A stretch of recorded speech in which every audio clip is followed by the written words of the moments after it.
Not bad, guys. I mean, we're going to bring back the heat. If you missed the 90s, well, they're back in play. Yesterday, we started this 90-degree deal, and we're going to continue that over the next several days. Now, that extreme heat, that's going to stay away. We're not expecting high humidity, which, of course, would yield those heat index values of around 100 plus. That's not going to be the case this go-around, but we will start to see the humidity rise, especially by the middle of the week. Not a drop on radar to be found. You got to go several hundred miles south or go out to the west to find any kind of rain activity. It's high pressure that's going to rule, and that's why we are forecasting highs to get well into the 90s today. It's lower 90s with low humidity, so we call that a dry heat. If you've ever been to Phoenix, Arizona, it's going to feel like Phoenix this afternoon. 90s, you get into interior northeastern New Jersey, and there's your humidity values down to 20 to 30 percentile range. That's very dry.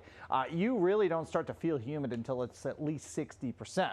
So, ridge of high pressure, that's going to bring a southerly wind flow, more of a west to southwest wind, and again, that's a drying wind. When the winds start to go more south and that pulls some moisture up from the Atlantic down across the Chesapeake, that's when we'll start to talk about a little bit more of a stickier feel, and that will be the case for Wednesday.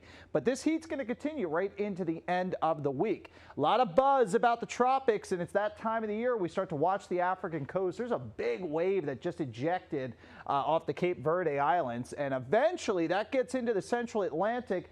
By next week, it'll be somewhere north of Hispaniola, and then the question becomes, does this impact the United States, or does it curve out to sea? My thinking is it will eventually curve, but how far west does this get? If you're going to Bermuda in the next 7 days, maybe think about that insurance that you kind of waived, because you might need that, as that hurricane could be pretty close to the island of Bermuda. Otherwise, it's all about the heat back close at home. 91 going 90 by the middle of the week. Showers and gusty thunderstorms by Wednesday into Thursday. We'll talk a little more weather coming up in just a little bit. Alexa, how we doing on your end?